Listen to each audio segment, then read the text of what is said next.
윤변의 판례 콘서트. 안녕하세요. 판례 콘서트의 윤성현 변호사입니다. 오늘 동영상에서는 배임죄와 횡령죄와 관련하여 대법원 2021년 12월 16일 선고 2020도 9789 판결을 살펴보고자 합니다.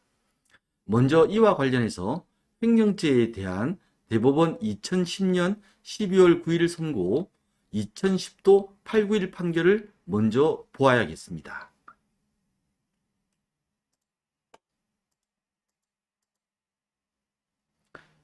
대법원 2010년 12월 9일 선고 2010도 891 판결의 사실관계는 다음과 같습니다. A가 B에게 송금할 일이 있었는데 B의 계좌로 이체한다는 것을 A가 잘못하는 바람에 아무런 상관이 없는 갑의 계좌로 그 돈을 이체해 버렸습니다. 그런데 이렇게 이체받은 갑은 이게 웬 떡이냐 하면서 A가 착오로 송금한, 그러니까 착오로 송금된 돈을 인출해서 사용해 버렸습니다. 이에 대하여 검사는 갑을 횡령죄로 기소하였습니다. 갑에 대해 횡령죄가 성립할까요? 횡령죄는 형법 제355조 제1항에 규정되어 있습니다. 타인의 재물을 보관하는 자가 그 재물을 횡령하거나 그 반환을 거부한 때에는 5년 이하의 징역 또는 1,500만 원 이하의 벌금에 처한다. 이처럼 횡령죄는 타인의 재물을 보관하는 사람이 보관하고 있는 재물을 횡령할 때에 성립하는 범죄입니다. 여기서 보관이란 지킬 보, 관리할 관의 합성어니까 맡겨진 재물을 지키고 관리한다는 의미입니다. 따라서 보관이란 위탁받은 물건을, 그러니까 맡겨진 물건을 점유하면서 지키고 관리한다는 것이 됩니다. 즉 보관은 위탁관계에 의하여 사실상 지배를 하는 것, 다시 말해서 위탁관계에 의한 점유를 의미합니다. 이에 대해서 대법원 2008년 10월 23일 선고 2007도 6463 판결은 다음과 같이 말하고 있습니다. 여기서 보관이라 함은, 즉 횡령죄에서의 보관이라 함은 위탁관계에 의하여 재물을 점유하는 것을 의미하므로 결국 횡령죄가 성립하기 위하여는 그 재물의 보관자와 재물의 소유자 사이에 법률상 또는 사실상의 위탁시임관계가 존재해야 한다. 또한 횡령이란 가로횡과 차지할 령의 합성어이니 그 횡령이란 말 자체가 가로채 가진다는 뜻이 됩니다.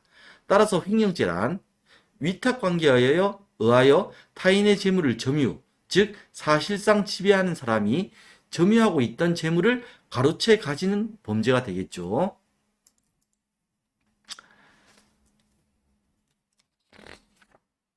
이제 대법원 2010년 12월 9일 선고 2010도 891 판결을 보겠습니다. 갑의 계좌로 잘못 송금된 A의 돈을 인출해서 사용했는데 여기서 문제가 되는 것은 갑과 A는 서로 모르는 사이라는 것입니다. 앞서 보았듯이 갑이 A와의 위탁관계에 의하여 A가 송금한 돈을 점유하고 있었어야 갑이 A의 재물을 보관하고 있는 것으로 인정되어 갑에 대해 횡령죄가 성립할 수 있습니다. 따라서 만약 갑과 A 사이에 아무런 위탁관계가 없다면 A가 잘못 송금한 돈을 잘못 송금한 A의 돈을 써버린 갑이 A의 재물을 보관하고 있다고 할 수 없어 횡령죄가 성립할 수 없습니다. 근데 위탁관계가 인정되면 횡령죄가 성립할 수 있겠죠. 보통 위탁관계는 계약에 의하여 발생하는 경우가 대부분입니다. 가령 갑이 자동차를 렌트한 경우를 생각해 보면 갑은 렌트 회사와 임대차 계약을 체결하고 자동차를 빌려서 점유하고 있으니 갑은 렌트 회사로부터 위탁을 받아 렌트 회사의 자동차를 점유하는 보관자가 됩니다. 따라서 갑이 이렇게 렌트 회사로부터 위탁받아 보관하고 있는 자동차를 다른 사람에게 팔아버리면 횡령죄가 성립합니다. 하지만 위탁관계는 꼭 계약이 있어야만 하는 것은 아니고 신의성실의 원칙에 비추어 재물의 보관에 대해 위탁관계가 발생할 수도 있습니다. 예를 들어 갑과 A가 각각 100만 원씩 마련해 이를 모아서 B에게 200만 원을 빌려주었는데 갚을 날짜가 되어 B가 갑에게 200만 원을 갚자 갑이 200만 원 전부를 써버린 경우를 생각해 봅시다. 이런 경우 갑이 B로부터 변제받은 200만 원 중 100만 원은 갑 자신이 빌려준 돈이지만 나머지 100만 원은 A의 돈인데 갑이 A와 사이에 B로부터 변제받은 A의 돈 100만 원에 관해서 어떠한 아무런 약정이 없었다고 하더라도 갑과 A 사이에는 신의성실의 원칙상 위탁관계가 인정되기 때문에 갑은 A에 대하여 B가 갚은 A의 돈 100만 원에 관해 보관관계가 인정됩니다. 따라서 이를 다 써버린 갑에 대해 횡령죄가 성립한다는 것이 대법원 1987년 10월 13일 선고 87도 1778 판결의 취지입니다. 그렇다면 A가 잘못 송금한 돈을 자신의 계좌에 가지고 있던 갑에 대해서도 위탁관계에 의한 점유, 즉 보관관계가 인정될 수 있을까요? 인정된다는 것이 판례입니다. 대법원 2010년 12월 9일 선고 2010도 891 판결은 다음과 같이 판단하고 있습니다. 어떤 예금 계좌에 돈이 착오로 잘못 송금되어 입금된 경우에는 그 예금주와 송금인 사이에 신의칙상, 신의성실의 원칙상 보관관계가 성립한다고 할 것이므로 피고인이 송금 절차의 착오로 인하여 피고인 명의의 은행 계좌에 입금된 돈을 임의로 인출하여 소비한 행위는 횡령죄에 해당하고 이는 송금인과 피고인 사이에 별다른 거래관계, 즉 계약 이런 별다른 거래관계가 없다고 하더라도 마찬가지이다. 여기서 말하는 신의칙은 신의성실의 원칙의 줄임말입니다. 그러면 비트코인과 같은 가상화폐가 잘못 이체된 경우는 어떨까요? 그 가상자산이 잘못된 경우는 어떨까요? 이것이 오늘 다루고 있는 대법원 2021년 12월 16일 선고 2020도 9789 판결의 주제인데 갑의 가상화폐 거래소 계정에 A의 비트코인이 알 수 없는 이유로 즉 A의 착오 때문인지 아니면 그 가상화폐 거래소 직원의 착오 때문인지는 알 수가 없지만 A의 비트코인이 알 수 없는 이유로 이체되자 갑은 이를 자신의 다른 계정으로 이체하고 A에게 되돌려주지 않았습니다. 이것이 2020도 9789 판결의 사실관계입니다. 먼저 비트코인과 같은 가상화폐는 재물이 아니고 재산상 이익이라는 것을 아실 필요가 있습니다. 이 가상화폐라고 되어 있지만 실제 법정화폐는 우리 돈 만원권, 5만원권 이런 것은 재물이고 말은 가상화폐지만 이 화폐는 재물이 아닙니다. 가상화폐는 재물이 아닙니다. 재산상 이익이지. 화폐가 재물인 거죠. 대법원 2021년 11월 11일 선고 2021도 9855 판결은 사기죄와 관련하여 비트코인은 경제적인 가치를 디지털로 표상하여 전자적으로 이전, 저장과 거래가 가능하도록 한 가상 자산의 일종으로 사기죄의 객체인 재산상 이익에 해당한다고 판단하였습니다. 즉 재산상 이익이라고 판단한 거죠.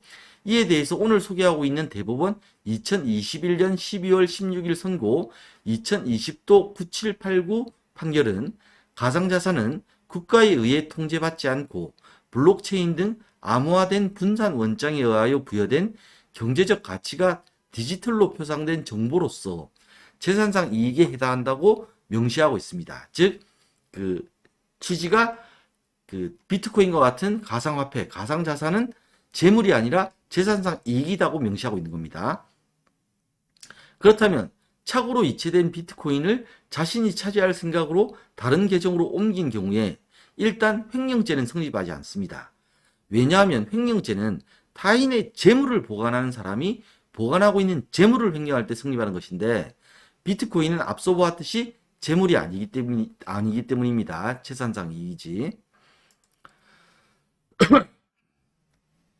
그러면 재산상 이익을 대상으로 하는 형법 제355조 제2항의 배임죄는 성립할 수 있을까요? 먼저 배임죄에 관해서 보겠습니다. 배임죄에 관한 형법 제355조 제2항은 다음과 같습니다. 형법 제355조 제2항 타인의 사물을 처리한 자가 그 임무에 위배하는 행위로서 재산상의 이익을 취득하거나 제3자로 하여금 이를 취득하게 하여 본인에게 손해를 가한 때에도 전항의 형, 즉 횡령죄의 형과 같다. 자, 여기 이제 그 재산상의 이익이 나오죠. 예. 그래서 이 배임죄에는 재산상의 이익의 경우에 성립하죠. 예, 배임죄에서 배임이란 배신할 배와 임무임의 합성어이니 그 맡은 임무를 배신한다는 뜻입니다. 따라서 배임죄는 타인의 사물을 여기 나오죠. 타인의 사물을 처리하는 사람이 맡은 임무에 위배하는 행위를 하여 재산상 이익을 취득하고 그 사무의 처리를 맡긴 본인에게 손해를 가하는 범죄입니다. 대법원 2002년 6월 14일 선고 2001도 3534 판결은 배임죄의 주체로서 타인의 사물을 처리하는 자란 타인과의 대내 관계에서 신의성실의 원칙에 비추어 그 사물을 처리할 신인관계가 존재한다고 인정되는 자를 의미한다고 하고 있습니다. 이런 점에서 횡령죄의 경우 신의칙상 보관관계를 인정하고 있는 것과 비슷해 보입니다. 하지만 횡령죄의 경우에는 재물을 위탁받은 사람이 재물의 소유자를 위하여 보관만 해주면 되는 반면 잘 지키고 관리만 해주면 되는 반면 배임죄의 경우에는 신인관계에 기초하여 처리하여야 할 사무의 내용이 단순하지가 않습니다. 지난 9회 동영상에서 말씀드렸듯이 대법원 2020년 2월 20일 선고 2019도 9756 전원합의체 판결 등은 배임죄에 타인의 사물을 처리하는 자라고 하려면 타인의 재산 관리에 관한 사무의 전부 또는 일부를 타인을 위하여 대행하는 경우와 같이 당사자 관계의 전형적 본질적 내용이 통상의 계약에서의 이익 대립 관계를 넘어서 그들 사이의 신인관계에 기초하여 타인의 재산을 보호 또는 관리하는 데 있어야 한다고 하고 있습니다. 이게 좀 복잡한 거예요. 타인의 사무의 내용이. 배임죄가 말하는 타인의 사무는 판례에 의하면 두 가지 종류가 있는데 그 내용이 첫 번째는 재산관리 대행사무이고 두 번째는 재산보존협력사무입니다. 첫 번째 종류인 재산관리 대행사무가 타인의 사무의 전형적인 것입니다. 재산관리 대행사무란 위임, 고용 등의 계약상 타인의 재산관리에 관한 사무의 전부 또는 일부를 타인을 위하여 대행하는 경우입니다. 그런데 두 번째 종류인 재산보존협력사무는 재산관리 대행사무와 좀 다릅니다. 재산보존협력사무는 재산관리 대행사무와는 달리 타인의 사무이면서 자기의 사무이기도 한 경우인데 다시 말하면 자기의 거래를 완성하기 위한 자기의 사무인 동시에 타인인 상대방의 재산 보존에 협력할 의무가 있는 경우입니다. 대법원 2020년 2월 20일 선고 2019도 9756 전원합의체 판결 등의 취지는 재산관리 대행사무이거나 이에 타인의 사무가 되려면 타인의 사무가 재산관리 대행사무이거나 또는 재산보존협력사무도 그 내용이 재산관리 대행사무에 필적할 정도인 경우여야만 배임죄에서 말하는 타인의 사무가 된다는 것입니다. 문제는 신의성실의 원칙에 의한 신임관계에서 타인의 사무에 해당하는 내용을 바로 도출하기가 쉽지 않다는 것입니다. 요약하면 횡령죄의 경우 어차피 위탁을 받은 사람이 해야 할 의무의 내용이 보관이라는 단순한 내용이어서 신의성실의 원칙에 의한 위탁관계를 인정하는 것이 좀 쉬운 반면에 배임죄의 경우에는 신인관계에 기하여 처리해야 할 타인의 사무의 내용은 아주 제한되어 있어서 즉 어느 정도 제한되어 있냐면 재산관리 대행사무이거나 또 이에 준하는 재산관리 대행사무에 필적하는 재산보존협력사무 이런 걸로 아주 제한되어 있기 때문에 신의성실의 원칙에 기초한 신인관계만 가지고 타인의 사무를 처리해야 할 의무가 있다라고 바로 인정하기는 곤란하다는 것입니다. 따라서 대법원 2021년 12월 16일 선고 2020도 9789 판결은 다음과 같이 판단하고 있습니다. 가상자산 권리자의 착오나 가상자산 운영 시스템의 오류 등으로 법률상 원인관계 없이 다른 사람의 가상자산 전자지갑에 가상자산이 이체된 경우 가상자산을 이체받은 자는 가상자산의 권리자 등에 대한 부당이득 반환 의무를 부담하게 될 수 있다. 그러나 이는 당사자 사이의 민사상 채무에 지나지 않고 이러한 사정만으로 가상자산을 이체받은 사람이 신인관계에 기초하여 가상자산을 보존하거나 관리하는 지위에 있다고 볼 수 없다. 송금 절차의 착오로 인하여 은행 계좌에 입금된 돈을 마치 자신의 돈처럼 사용한 행위와 알 수 없는 경위로 비트코인이 자신의 계정으로 전자지갑으로 이체되자 이를 마치 자신의 비트코인처럼 다른 계정, 다른 전자지갑으로 이체하는 행위는 구조적으로 아주 비슷해 보입니다. 그런데 결과는 전혀 다릅니다. 착오 송금의 경우에는 횡령죄가 성립하는 반면 비트코인의 경우는 배임죄가 인정되지 않습니다. 왜 이렇게 다른 결론에 이르게 되는 것일까요? 한마디로 말하면 착오 송금의 경우는 대상이 재물인 화폐인 반면 법정 화폐인 반면 비트코인의 경우는 화폐와 같은 재물이 아니라 재산상 이익이기 때문입니다. 이에 대해서 대법원 2021년 12월 16일 선고 2020도 9789 판결, 오늘 소개하고 있는 판결은 다음과 같이 말하고 있습니다. 가상자산은 국가에 의해 통제받지 않고 블록체인 등 암호화된 분산 원장에 의하여 부여된 경제적 가치가 디지털로 표상된 정보로서 재산상 이익에 해당한다. 이와 같은 가상자산에 대해서는 현재까지 관련 법률에 따라 법정화폐에 준하는 규제가 이루어지지 않는 등 법정화폐와 동일하게 취급되지 않고 있고 그 거래에 위험이 수반되므로 형법을 적용하면서 법정화폐와 동일하게 보호해야 하는 것은 아니다. 다르게 보호할 이유도 있다는 거죠. 요약하면 착오송금의 사례는 횡령죄에 해당하고 비트코인의 경우 착오송금과 구조적 유사성이 있다고 하더라도 재산상 이익인 비트코인을 법정화폐와 동일하게 볼 수는 없으므로 배임죄를 인정할 수는 없다는 것입니다. 그럼 오늘 소개한 판결과 관련하여 예상 가능한 객관식 지문이 무엇인지 볼까요? 갑이 알 수 없는 경위로 A의 특정 거래소 가상지갑에 들어있던 비트코인을 자신의 계정으로 이체받은 후 이를 자신의 다른 계정으로 이체한 경우 배임죄가 성립하지 않는다. 대법원 2021년 12월 16일 선고 2020도 9789 판결, 오늘 소개하고 있는 판결입니다.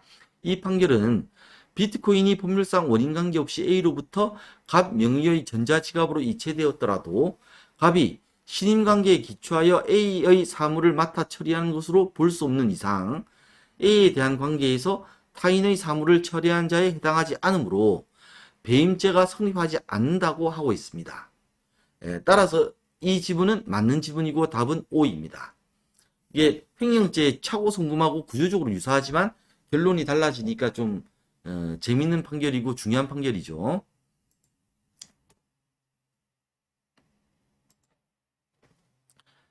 지금까지 착오송금의 경우에는 횡령죄가 성립하지만 비트코인에 관해서는 배임죄가 성립하지 않는다는 판례를 살펴보았습니다. 윤성현 변호사였습니다. 시청해 주셔서 고맙습니다.